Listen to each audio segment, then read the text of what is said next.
Bismillahirrahmanirrahim. Assalamualaikum warahmatullahi wabarakatuh. Perkenalkan, nama saya Ishak Zulkifli. Saya berasal dari Universitas Muhammadiyah Makassar.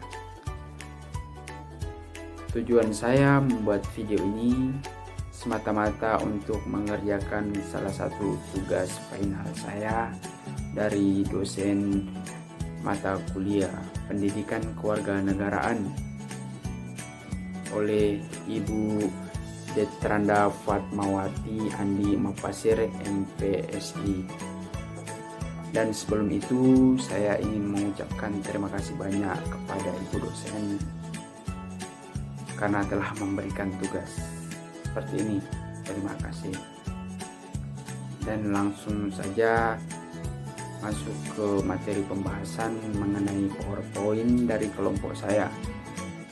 Judul materi dari kelompok saya yaitu hak asasi manusia. Jadi langsung saja, hak asasi manusia atau biasa disebut dengan HAM adalah hak yang dibawa sejak lahir yang secara kodratnya melekat pada setiap manusia dan tidak dapat diganggu-gugat atau sifatnya mutlak. Selanjutnya, HAM menurut para ahli.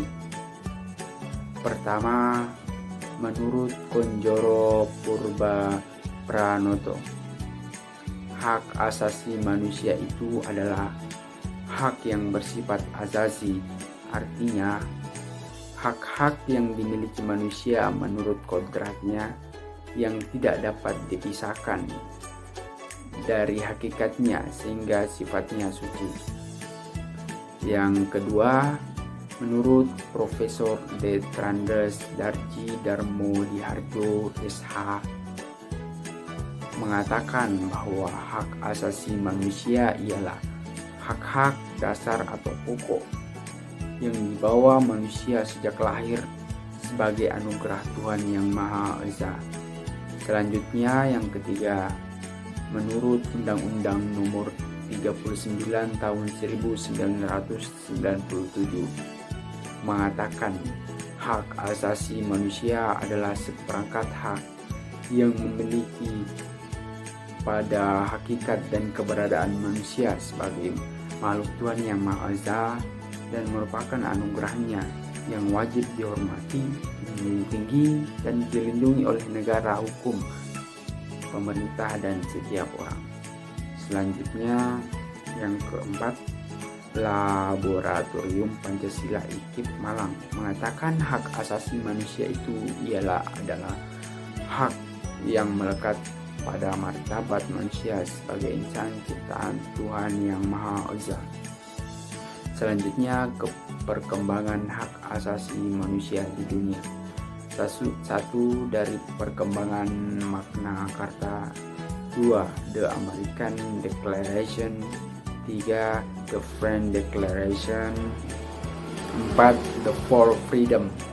Selanjutnya, perkembangan hak asasi manusia di Indonesia sejak kemerdekaan tahun 1945 sampai sekarang. Di Indonesia telah berlaku 3 undang-undang dalam 4 periode ini. 1. Periode 18 Agustus 1945 sampai dengan 27 Desember 1945 berlaku Undang-Undang 1945. Kedua, periode 27 Desember 1945 sampai 17 Agustus 1995. Ketiga, berlaku Konstitusi Republik Indonesia Serikat.